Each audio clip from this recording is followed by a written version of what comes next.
Hola, ¿qué tal? ¿Cómo andan? Bienvenidos, bienvenidas. Esto es Pensamiento Nacional en el siglo XXI, un ciclo de charlas pensadas por el Banco Provincia en un contexto particular que es el del 50 aniversario del fallecimiento de uno de sus presidentes más relevantes, que fue Arturo Jauretche. La idea es conversar con distintas personas, distintas personalidades que conozcan acerca de esta línea, de la línea del pensamiento nacional y otras particularidades también que nos permitan pensar en estos momentos cómo se adapta esta línea o estas ideas a el mundo actual que estamos viviendo. Pero por supuesto que voy a estar siempre acompañado por Pupina Plomer, por Pupi. ¿Cómo andamos, Pupi? Todo bien, acá ansiosa de ver qué podemos conversar con referentes del tema sobre el pensamiento nacional y bueno, qué nos trae el presente, qué nuevas preguntas o respuestas nos puede traer en el siglo XXI. Me parece muy bien. En esta primera edición vamos a estar con Julia Rosenberg, que es historiadora. Juli, ¿cómo estamos? ¿Cómo estás, Diego? Muy bien. Y también con Hernán Brienza, que es politólogo y escritor. Hernán, ¿cómo andas? Bien, bien. Bueno, me parece bien, ya que estamos todos bien, arrancar con la primera pregunta que tiene que ver con lo elemental para ir hacia adelante. Y es, ¿de qué hablamos cuando hablamos de pensamiento nacional? ¿Qué es el pensamiento nacional? No sé si quiere arrancar Juli. Bueno, para mí el pensamiento nacional es una categoría dentro del pensamiento argentino. El pensamiento argentino, por supuesto, no puede estar divorciado del pensamiento occidental, ni tampoco del pensamiento de los pueblos originarios. Tiene toda esa tradición. Pero ese pensamiento argentino puede ser un pensamiento argentino de izquierda, un pensamiento republicano, liberal, un pensamiento nacionalista. En cambio, el pensamiento nacional es una categoría dentro de ese pensamiento argentino que, por supuesto, que hunde sus orígenes en el siglo XIX, en muchas de las concepciones de los pueblos originarios, también en el pensamiento occidental, pero que nace al calor de los nacionalismos en el siglo XX y que se desarrolla fundamentalmente entre el pensamiento de Manuel Ugarte en 1810 y el pensamiento, yo diría la actualidad, donde se puede reformular permanentemente ese pensamiento, y sus grandes exponentes fueron Scalabrini Ortiz, Jauretche, Hernández Arregui, Jorge Abelardo Ramos. Yo incluiría a Manuel Ugarte también como uno de los fundadores de ese pensamiento nacional, ¿no? Y la gran característica del pensamiento nacional es que es un pensamiento cuya apelación es una nación determinada, que es la nación ligado a lo popular, ligado al pueblo. Jauretche lo escribió muy bien, dijo, la nación está donde está el pueblo y el pueblo está donde está la nación. No se trata de abolengos, no se trata de raíces familiares, no se trata de heroísmos en el pasado, sino que lo nacional está donde está el pueblo, ¿no? Y esa mirada popular es lo que hace que esa apelación sea nacional y popular. Sí, sumo a lo que está diciendo Hernán, que me parece recontra interesante. Soy lectora de los trabajos de Hernán, así que me nutro de ahí también. Pero como agregar, me parece, ¿no? Quizá la pregunta que unifica, porque la verdad que también el pensamiento nacional es diverso, es heterogéneo. Quizá la pregunta que une es por la vida en común, ¿no? ¿Cómo queremos que sea o cómo es esa vida colectiva? Con la característica, me parece, en el pensamiento nacional de Argentina, que se ha nutrido mucho la discusión, del desacuerdo, ¿no? El pensamiento nacional produjo pensamiento porque discutió, porque hubo desacuerdo y diferencias entre los diferentes autores, ¿no? Y eso me parece una marca recontra interesante, muy potente, y a la vez diría dos cosas, ¿no? El pensamiento nacional como entre dos elementos. Por un lado la historia, porque el pensamiento nacional y sus autores entendieron que para poder escribir sobre el presente había que reescribir y repensar el pasado, ¿no? No se puede pensar una comunidad sin el pasado de donde viene. Y en ese sentido mucho el pensamiento nacional está ligado al revisionismo histórico, por ejemplo, pero también a la política, quiero decir con esto, entre la historia y la política, porque la gran mayoría de estos autores que pensamos, Jauretche entre ellos, tuvieron una búsqueda con sus escritos, con su pensamiento, de intervenir en ese presente que les tocaba actuar, ¿no? En este sentido hay que leer sus textos, pero también estudiar sus vidas, ¿no? Porque hay gente que le puso el cuerpo a eso que les interesaba defender, ¿no? Cierro con una cosa medio de nicho quizás, pero que me parece valiosa. Hay dos historiadores que son como los que más han, influido en el campo historiográfico de los últimos 40, 50 años, Chiaramonte y Alperindongui, ¿no? Chiaramonte decía, no existe la Argentina el 25 de mayo de 1810, ¿no? Lo que hay el 25 de mayo de 1810 es que se desarma el orden virreinal y lo que pasa a ver son provincias que van a disputar durante largo tiempo hasta que se conforma una nación. Y en una entrevista que le hacen al Alperindongui a mediados de los 90, no me acuerdo bien el año, le preguntan por desde cuándo existe Argentina y Alperín tiene una respuesta maravillosa que es, la Argentina existe desde que hay un grupo de personas que la imaginaron. Y me gusta esta idea porque, entre otras cosas, de alguna manera lo que nos está diciendo es que la imaginación, el pensamiento sobre una nación, no es algo que ocurre en una esfera celeste, ¿no? O en una esfera solamente de las ideas y que no tiene nada que ver con lo terrenal, sino muy por el contrario, los imaginarios y el pensamiento generan realidad, ¿no? Generan transformaciones, generan nación. Entonces, el pensamiento nacional no es algo solamente del orden de un grupo de intelectuales en una torre de marfil, sino que también el pensamiento nacional, su discusión, la proyección de un país, también forma parte de lo que efectivamente después sucede con ese país, ¿no? Que es un poco la característica que tiene la literatura, digamos, la producción del pensamiento nacional, que en este caso puntual no está escrita para intelectuales, sino está escrita para que la pueda leer el común, digamos, en este paso de lo imaginario, lo terrenal, a la militancia, al día, a lo cotidiano, es como asequible, es fácil de leer y de incorporar una lectura como más amigable. En ese afán de entender de manera sencilla y simple algo que es complejo como el pensamiento nacional, ¿es correcto decir, como una primera aproximación, que el pensamiento nacional, tomando un poco lo que decías vos, Juli, también, es una discusión o un debate permanente de cómo queremos que sea la vida entre nosotros con una mirada propia? Yo diría que el pensamiento nacional, parado en esas grandes formas de pensar la Argentina del siglo XX, lo que hace es reelaborarse permanentemente en función de determinadas estrategias y del momento histórico que le toca analizar, ¿no? Y creo que hoy también hay un pensamiento nacional que intenta debatir y discutir el presente con todas sus contradicciones, sus contrariedades, sus avances de corte nacional y popular y sus contraavances que uno podría pensar del neoliberalismo, del anarquismo libertario, ¿no? Digamos, me parece que es interesante recuperar uno de los conceptos de Julia, que tiene que ver con el agonismo, ¿no? No hay nacionalistas sin agonismo, ¿no? Sin disputa, ¿no? No hay nacionalismo sin antinación. Y así como el nacionalismo popular o el pensamiento nacional y popular está vinculado a una forma de pensar el mundo desde lo nacional, también sí o sí incluye lo antinacional, ¿no?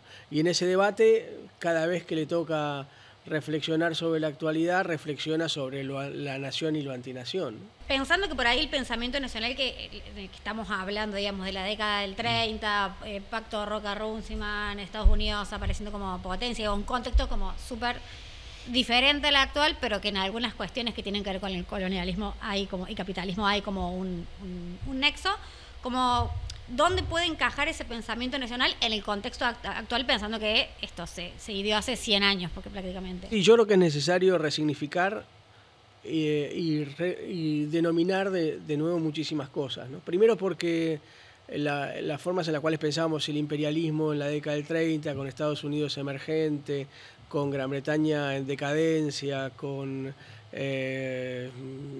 lo que ocurrió después de la Segunda Guerra Mundial con el bloque soviético, de avances sobre repúblicas europeas, creo que hay que repensarlo, porque hoy el imperialismo no se maneja de la manera que se manejó en el siglo XX, digamos, no hay invasiones de corte donde estados nacionales invaden estados nacionales, sino que hay un capitalismo financiero que a veces va por delante de los propios estados-naciones que antes eran imperialistas, ¿no? Pero al mismo tiempo, no solamente las fronteras económicas se fueron resquebrajando, sino también las identidades culturales, ¿no? Hoy cualquiera de nosotros, con una cuenta en cualquier red, Facebook o Instagram, se siente más cerca de un español o un italiano que piensa el mundo más cercano a nosotros que de nuestra vecina que piensa, o vecino que piensa diametralmente opuesto, ¿no? Entonces, esas comunidades o esas apelaciones colectivas, a veces lo nacional se ve desbordado por esas formas de reconocimiento, ¿no? o de nuevas solidaridades. Por eso digo, en el momento de mayor crisis de los estados-naciones como aparatos culturales, también repensar el pensamiento nacional y popular es casi una obligatoriedad, ¿no? Sobre todo para no repetir conceptos del siglo XX vuelven dogmáticos y, como todos sabemos, el dogma mata el pensamiento, ¿no? Con lo cual volver a repetir es dejar de pensar, ¿no? Y el desafío del pensamiento nacional es pensarse todo el tiempo. Hernán, vos algo que comentabas antes que tiene que ver con, bueno, algunos de los principales referentes de esto que llamamos pensamiento nacional, entre esos estaba Arturo Jauretche, pero antes de llegar a Jauretche y yendo hacia atrás, ¿dónde podríamos ubicar un momento de la historia argentina donde empezó a surgir algo que podríamos denominar lo que hoy llamamos pensamiento nacional? ¿En qué momento lo ubicarían? ¿Quiénes serían esos que empiezan a participar de esa discusión? Bueno, Julia me hace seña de que juegue yo. Se cede la palabra. No, yo creo que a ver, es lindo lo que dice Julia respecto de que cuando alguien empieza a imaginar una nación, ya ahí hay pensamiento nacional.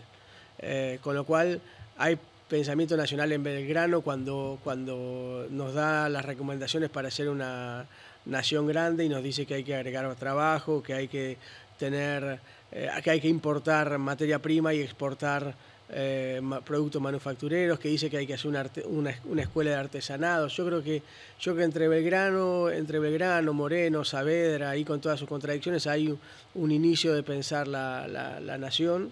Creo que el federalismo ha pensado la nación desde lo popular y también desde lo nacional.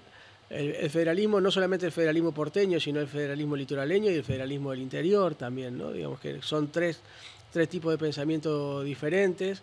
Y después creo que hay grandes autores que uno no reconoce del campo nacional porque quizás no los leyó con la agudeza que había que leerlos, pero yo creo que Juan Bautista Alberdi, en Grandes y Pequeños Hombres del Río de la Plata, cuando dice el caudillo supone la democracia, una democracia popular, una democracia que hay que respetar, que hay que reconstruir y ayudar a civilizarla, pero que se enfrenta al pensamiento más antinacional de Mitre. Creo que Alberdi es uno de los principales pensadores que dice, bueno, nos independizamos políticamente, pero nos hace falta una filosofía argentina, ¿no? Y en esa filosofía argentina yo creo que hay algo del germen del pensamiento nacional, ¿no?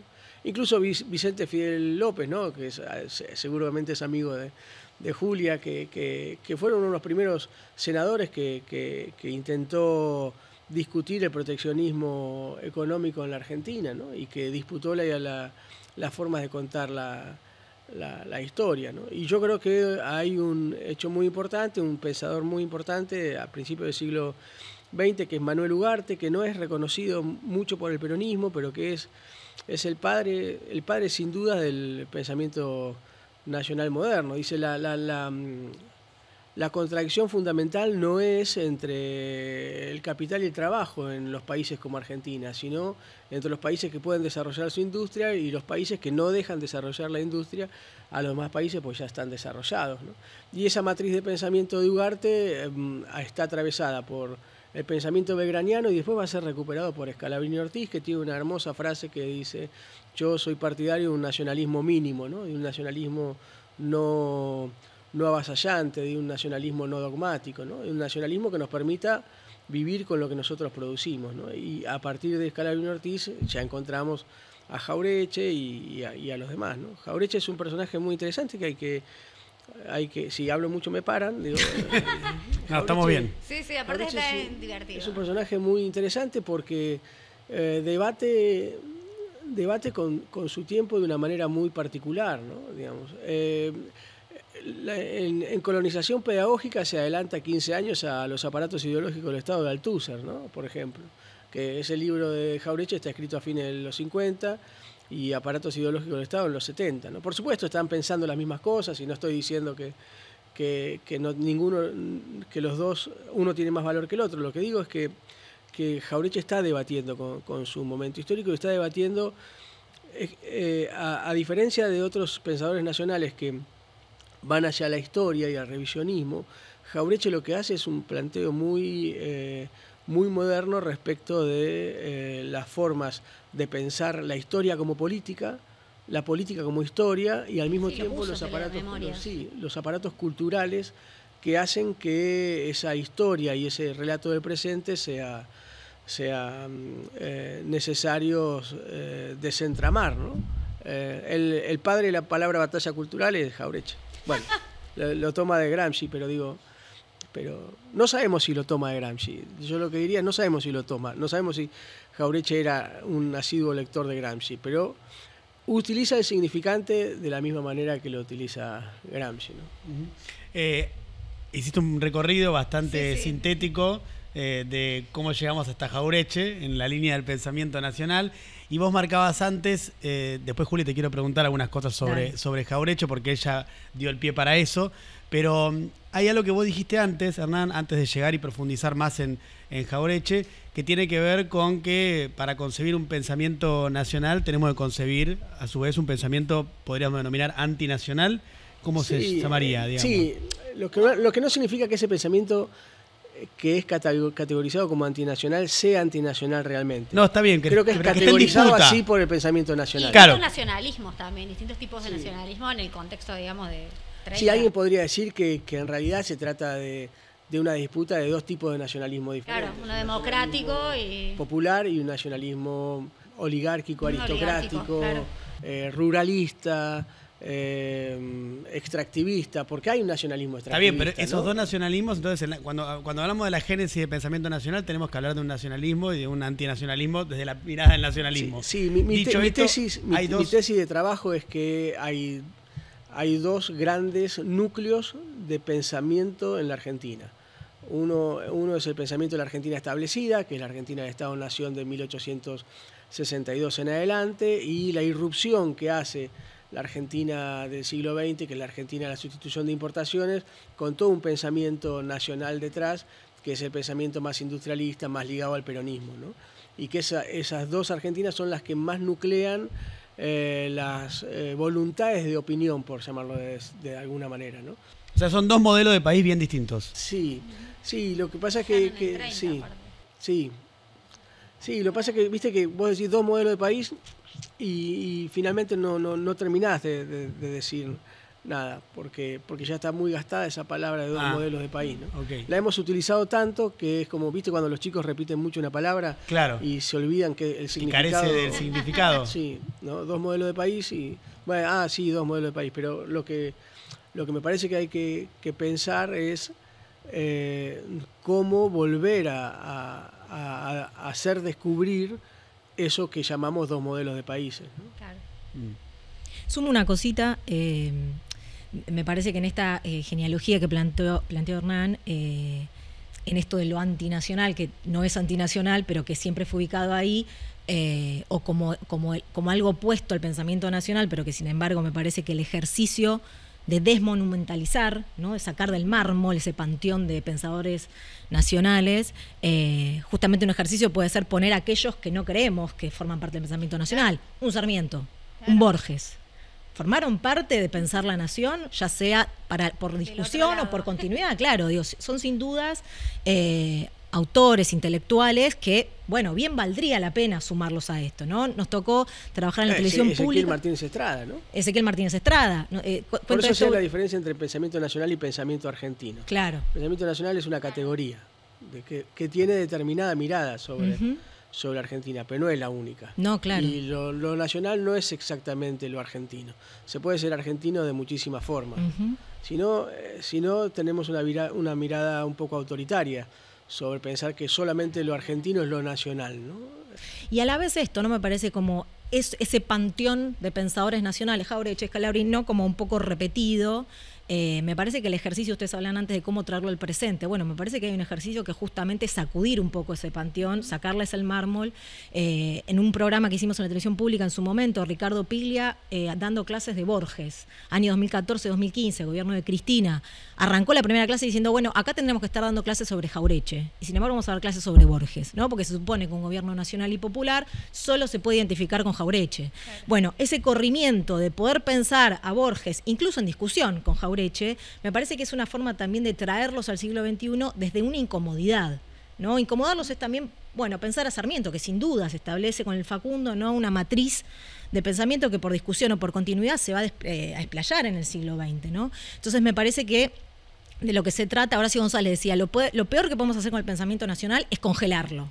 ¿no? Y hacerles monumentos y ponerlos allá arriba. Justamente lo que se trata es de sacudirlo y armar otro panteón, incluso, ¿no? Vos, Pupina, antes con Hernán también hablaban del tema del feminismo y el pensamiento nacional. Bueno, ¿no hay pensadoras que hayan elaborado alguna pregunta, algún problema alrededor de la nación? Bueno, me parece que esas son preguntas o problemas. Hernán traía antes lo del capitalismo de plataformas, ¿no? Que, bueno, justamente lo que hace es horadar la nación. Bueno, ¿cómo se retoma un pensamiento de la nación cuando la nación parece dejar de tener relevancia como categoría política? Me parece que son preguntas que de alguna manera permiten cierta revitalización del pensamiento nacional, ¿no?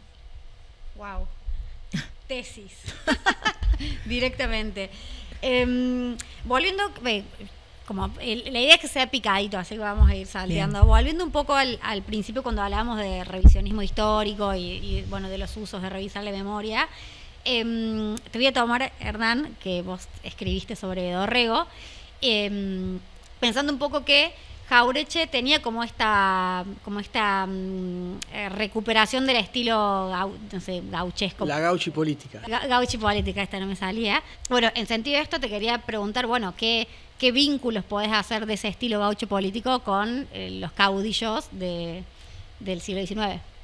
Bueno, es todo un estilo, la gauchi política, ¿no? Perón también hacía a veces uso de la gauchi política. La gauchi política es, uno podría... Me encanta la palabra gauchi política. Sí, no, es de Horacio González, que está vinculado a las formas en las cuales vos tenés un estilo que retomás de la gauchesca y pensás la política o la escribís con ese estilo, ¿no? Un estilo muy campechano, un estilo muy cercano a los usos y a los dichos de lo popular.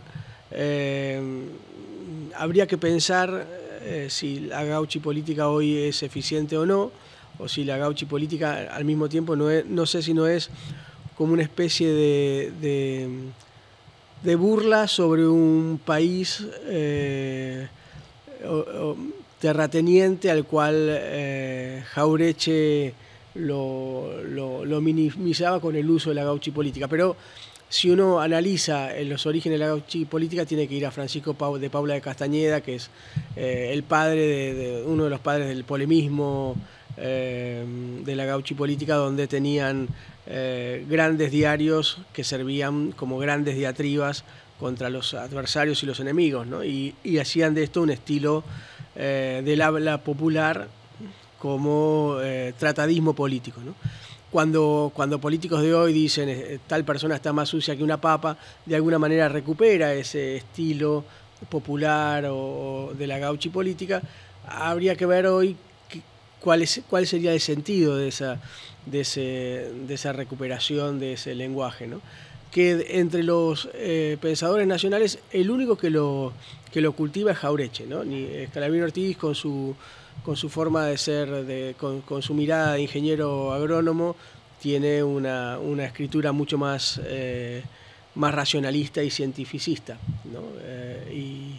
Y Jorge Abelardo Ramos tiene un estilo que es más moderno en el sentido de una ironía citadina, ¿no? Jauretche incluso, creo que es en Paso de los Libres, su poemario, se atreve a escribir un texto de la gauchesca, ¿no? Pero bueno, creo que tiene que ver con que estaban más ligados todavía a esa Argentina agropastoril, ¿no? De Lugones y el payador de Martín Fierro y Huiraldes con Don Segundo Sombra, ¿no? Es una tesis que me animo a ensayar acá, posiblemente sobre... Hernán, y te hago una pregunta. Perdón. Adelante. Bien. No, pero la pregunta tiene que ver con esto. Puede ser que Jauretche y junto con otros ahí, como en su momento, ¿no? En los 20, 30, 40, 50, también inauguran algo de quiénes son los que están habilitados a pensar la nación, a pensar y a discutir. Quiero decir, quizás estés sacando excepciones, ¿no? Sarmiento quizás no lo es, pero salvo excepciones, quienes pensaron la Argentina, quienes pensaron la nación hasta ese entonces habían sido miembros de una élite letrada, ligados muchas veces incluso al régimen conservador liberal. En el caso de Jauretche es como muy por otro lado, ¿no? Como incluso que la idea de que el conocimiento y el saber se puede producir en otros lados. Sí, todos recordamos que el prólogo al libro de Paso de los Libres lo hizo Borges, ¿no? El Borges que todavía no rompe con el irigoyenismo y el peronismo, prologa un libro de Jauretche, ¿no? Ahí hay un diálogo muy interesante para pensar, ¿no? Para reflexionar. Yo igual, es cierto que esto que vos planteás de que hay otras clases se animan a pensar la nación, ¿no? Eso ya está empezando a ocurrir un poco a principios del siglo XX, ¿no? Aunque la mayoría de los que piensan en los nacionalismos en el siglo XX son hijos de la oligarquía, ¿no?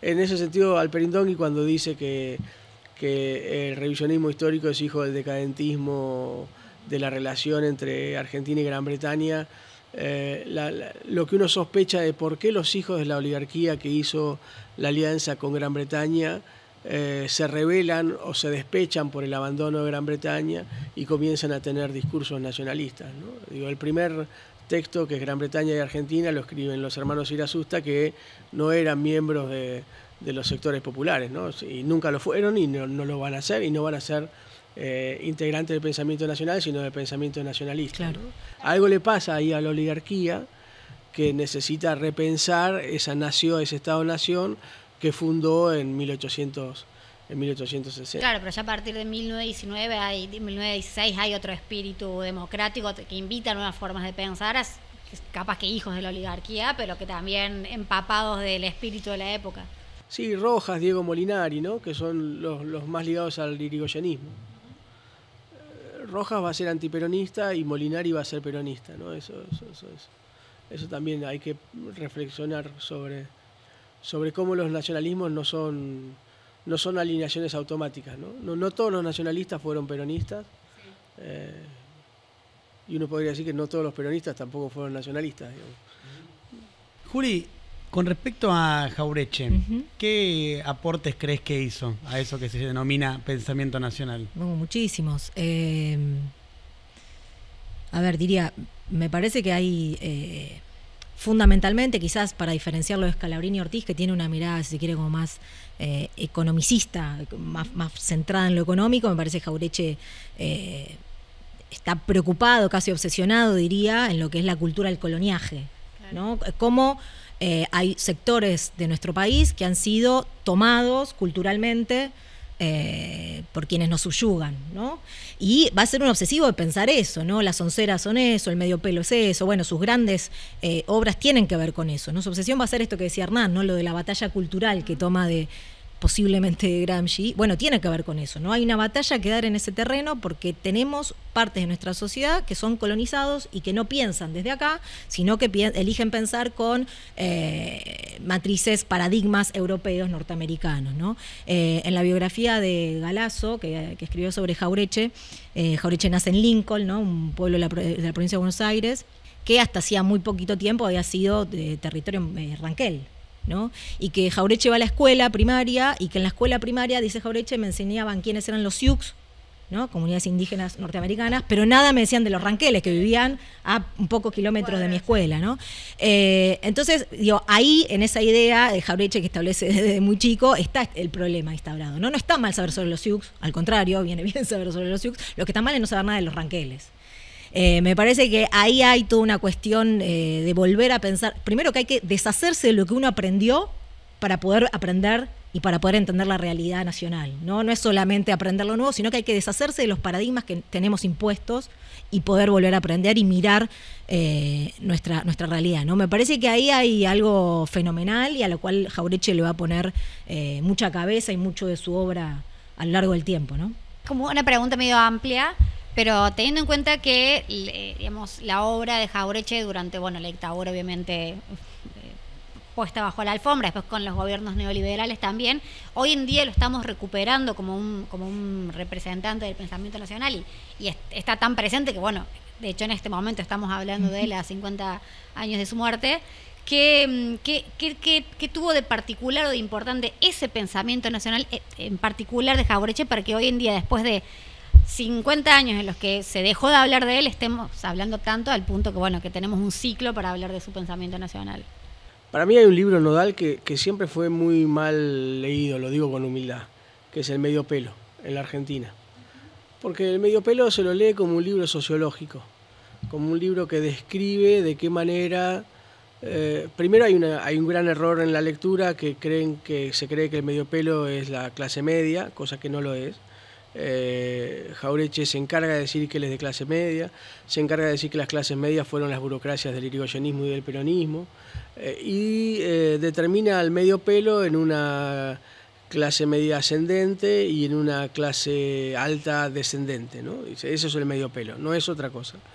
Pero uno ahora podría preguntarse si hay un cuarto de pelo, ¿no?, entre las clases medias descendentes y las clases medias bajas ascendentes, ¿no?, los nuevos ricos. Pero digo, más allá de eso, digo, me parece que más allá de esa mirada sociológica que uno puede tener sobre ese libro, en el epílogo de ese libro Jauretche lo que hace es dar la explicación de por qué no hay una clase dirigencial en la Argentina, y ahí ya el libro deja de ser sociológico y es claramente político, y la explicación que da fundamentalmente es a las pautas culturales que compra las clases ascendentes, la burguesía industrial ascendente, que compra automáticamente el modelo de pensamiento de la clase inmediatamente superior, supuestamente, que es la oligarquía agroexportadora, agrícola-ganadora, ¿no? Entonces dice, el gran problema en la Argentina es que los industriales piensan como piensan los ganaderos. Y ahí hay un gran drama, porque la Argentina industrial no puede desarrollarse con una clase dirigente que piensa como una Argentina agroexportadora, ¿no? Dice, esa falta de clase dirigente es lo que hace que la Argentina, que venía a irrumpir sobre la Argentina establecida, no pudiera consolidarse, ¿no? Y me parece que es una explicación que todavía nos da algunas pistas para pensar por qué hoy estamos como estamos, ¿no? ¿Por qué no podemos tener un desarrollo industrial autónomo, ¿no? Y creo que tiene que ver con esa falta de construcción de una clase dirigente con vocación modernizadora y transformadora de las pautas político-económicas, sociales, culturales de la Argentina, ¿no? Incluso en su lectura de por qué en el 55 el peronismo padece ese golpe de Estado, también hay algo respecto a las clases medias, ¿no? Fue un error del peronismo ofender a las clases medias, sí, ¿no? Hay como una historia de amor entre Jauretche y las clases medias. Sí, sí. Es un error que el peronismo comete siempre, ¿no? Ofender a las clases medias siendo clase media también. Produciendo clase media. Produciendo clase media. Claro. Y siendo que sus dirigentes son de clase media, claro, ¿no? Eso también es impactante. De algo que decías recién, Hernán, más tu pregunta, Pupi, se desprende algo complementario, que es, bueno, hoy, en base a este contexto que estamos viviendo, ¿para qué les parece que puede servir la mirada de Jauretche? ¿En qué nos puede ayudar a pensar esto que estamos viviendo en el día de hoy?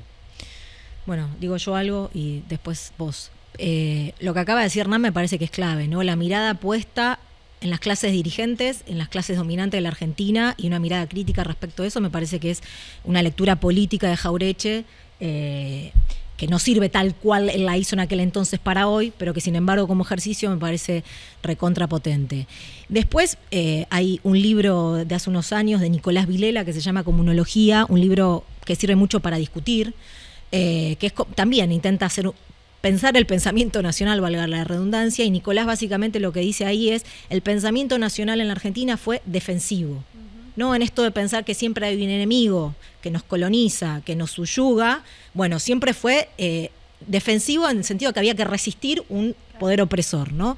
Dice Nicolás, bueno, es momento quizás que pensemos la ofensiva, ¿no? ¿Qué queremos hacer en todo caso? Por supuesto, complejísimo, no es algo sencillo que se resuelva como, bueno, pensemos y lo hacemos, pero me parece que hay algo de eso que es interesante para pensar como desafío en tiempos de derrota, ¿no? En tiempos en que el campo nacional y popular está en derrota. Bueno, quizás es interesante pensar ya no cómo se resiste a esto, cómo se defiende de esto que está pasando, sino qué se quiere hacer también, ¿no? Me parece que ahí hay un desafío para volver a leer a Jauretche, para volver a leer a estos pensadores nacionales también en esa clave, ¿no? ¿Qué querían hacer de esta patria? En el sentido que el pensamiento nacional también tuvo una dimensión utópica.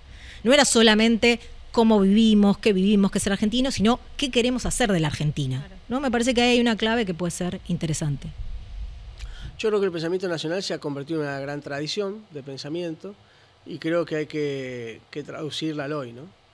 Y toda traducción conlleva un acto de traición. Siempre que digo esto me insultan, y los nacionalistas y los jaurechianos me insultan, me quieren ahorcarme, pero yo creo que no es posible ser jaurechiano sin traicionar a Jaureche, ¿no? Y traicionarlo significa traducirlo, significa decir esto sí, esto no, esto me parece válido y esto no, y creo que tiene que haber, estoy convencido de que tiene que haber formas de pensar la nación que estén atravesadas por lo que nos pasa ahora, ¿no? Y que no es lo que nos pasó hace 80 años a los argentinos, o hace 90 años a los argentinos, o 100 años a los argentinos, sino que son cosas que nos pasan ahora, ¿no? ¿Qué pasa con los nuevos placeres? ¿Qué pasa con las nuevas identidades? ¿Qué pasa con las nuevas formas de interpretar la música, de interpretar la literatura, de interpretar el arte, ¿no? Digamos, de interpretar la comunicación de masas, de interpretar las redes, ¿no? Creo que si nos quedamos con una lógica, un pensamiento damero, de blanco y negro y encuadrado, que no significa que el pensamiento nacional haya sido así en su época, pero creo que si uno lo traslada automáticamente, lo dogmatiza, lo cristaliza, lo mata, ¿no? Y yo creo que justamente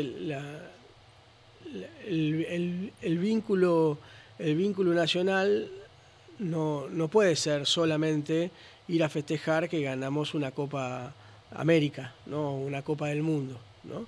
Que lo único que nos una sea eso. La distancia entre los festejos de 5 millones de personas festejando un mundial y la desconcientización que tenemos de lo nacional en la vida cotidiana, o en la vida económica, o en la vida financiera, nos habla de todo el trabajo que hay que hacer de traducción y de modernización de ese pensamiento. Y por supuesto, festejé la Copa del Mundo y festejé la Copa América, ¿no? No estoy haciendo un intelectualismo berreta de quien no disfruta del fútbol, ¿no? Disfruto del fútbol, disfruto de esos grandes eventos nacionales, pero también creo que hay que repensar y reflexionar sobre todo lo que distancia a ese sentimiento exitista por un partido de fútbol con nuestra vida cotidiana, ¿no? No solamente deberíamos celebrar como celebramos un campeonato, sino deberíamos tomar conciencia de lo que significa que un miembro de nuestra familia no tenga para comer, o se muera de frío, digamos, ¿no?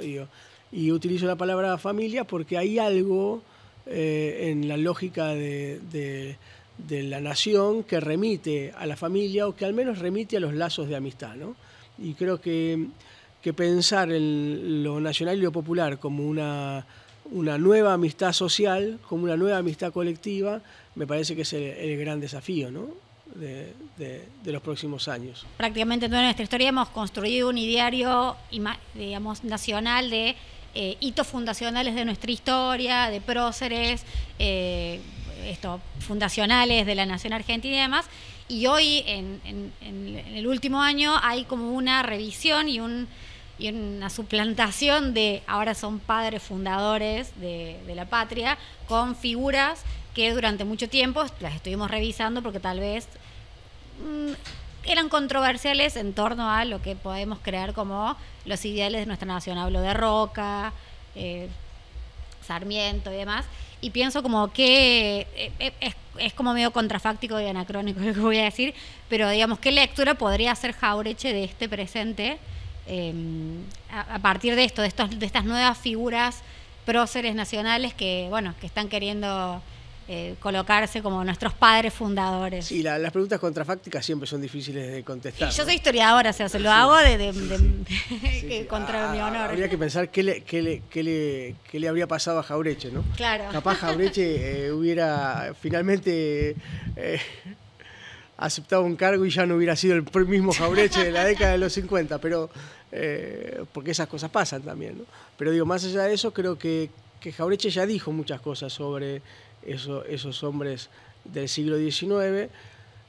Lo que sí creo es que en algún punto el anarcolibertarismo lo dice desde otro lugar. Ni siquiera la discusión con el liberalismo conservador clásico, uno podría decir el macrismo, por decirlo de alguna manera muy brutal, o con la dictadura militar, es que que la discusión estaba dentro del Estado-Nación que nosotros conocíamos, ¿no? Ese agonismo entre el pensamiento nacional y el pensamiento liberal estaba dentro de los... Cuando el presidente Milei se pone desde la ley bases, es decir, previa al Estado-Nación argentino, está minando incluso ese agonismo, ¿no? Se está poniendo por fuera de ese agonismo, se está poniendo fuera del Estado-Nación, por algo previo al Estado-Nación, ¿no? Esa forma de tomar a los referentes lo hace como un plan B. Yo creo que su plan A es destruir el Estado-Nación tal como lo conocemos, ¿no? Y en eso se lleva puesto incluso a las tradiciones liberales conservadoras, ¿no? ¿Está bien? Bárbaro. Perfecto. ¿Aprobamos? Aprobamos. Aprobamos. Perfecto, muy bien. Bueno, Hernán, Juli, gracias a los dos por habernos ayudado a pensar. ¿La pasaron bien? A pesar de todo. A pesar de todo. Es una buena definición para cerrar. Gracias a ambos, ¿eh? Gracias. Gracias.